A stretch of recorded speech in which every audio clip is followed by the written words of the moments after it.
થોડા દિવસ અગાઉ ગોરવા પોલીસ મથકની હદમાં બનેલ બાળકીના અપહરણનો ભેદ ગોરવા પોલીસ મથકના સ્ટાફે ઉકેલી કાઢ્યો છે। થોડા દિવસો પહેલા ગોરવા ખાતે આવેલ દશામાના મંદિર સામેના ઝૂંપડાઓમાં રહેતા શ્રમિકની બાળકીનો અપહરણ થવાનો ગુનો ગોરવા પોલીસ મથક ખાતે નોંધાયો હતો। જે ગુના સંદર્ભે શહેર પોલીસ કમિશનર મનોજ શશિધરનની સૂચના અનુસાર બાળકીનું અપહરણ કરનાર આરોપી રાજુને બાતમીના આધારે ઝડપી પાડ્યો હતો અને બાળકીનું તેના માતા પિતા સાથે મિલન કરાવ્યું હતું।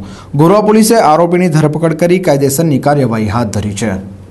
ગોરવા વિસ્તારમાં ખુલ્લી જગ્યામાં મજૂરી કામ કરી અને એક દંપતી જેમાં લક્ષ્મણભાઈ શંકરલાલ ભીલ જેઓ મૂળ એમપીના છે તેઓ એમના પરિવાર સાથે રહેતા હતા અને એમને 5 વર્ષની એક બાળકી હતી, જેનું આજથી એકાદ વર્ષ અગાઉ રાજુભાઈ કરીને બીજા એક એમપીના જે રહેવાસી છે તેમણે અપહરણ કરેલું અને અપહરણ કરીને મૂળ એમપી ખાતે એને એની બહેનને ત્યાં મૂકી આવેલો હતો। જે બાબતે હાલના જે ફરિયાદી છે એમને જાણકારી મળતા એ લોકો એમપી જઈને પણ આ બાબતે તપાસ કરેલી, પણ આ છોકરીની ભાળ મળેલી નહીં।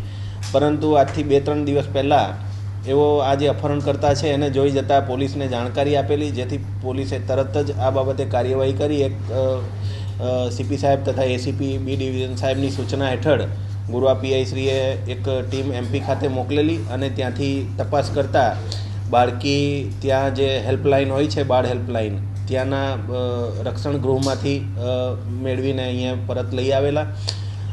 હાલનો જે આરોપી છે એને ગઈકાલે ગુનાના કામે ધોરણસર ધરપકડ કરવામાં આવી છે અને હાલમાં આગળની તપાસ ગોરવા પોલીસ સ્ટેશન દ્વારા થઈ રહી છે। સર, જે બાળકી હતી તેનું અપહરણ કરવામાં આવ્યું હતું, બળાત્કાર કે એના વિશે કે પોસ્કો એવી લેવામાં આવી?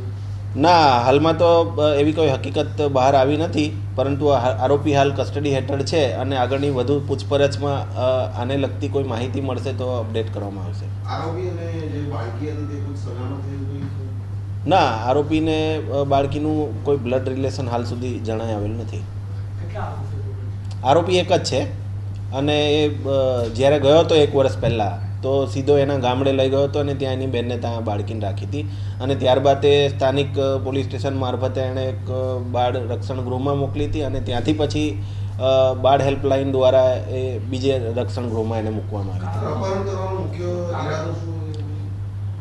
ઈરાદો આ ખરેખર આ જે આરોપી છે હાલનો, એનું બાળક અને આ બાળકી કાયમ સાથે રમતા હતા અને આ જ્યારે ત્યાં એના ફેમિલીને મૂકી આવ્યો હતો પછી આ બાળકી એની સાથે રમતી હોય એને ખાસ એને ત્યાં લઈ ગયેલો હતો।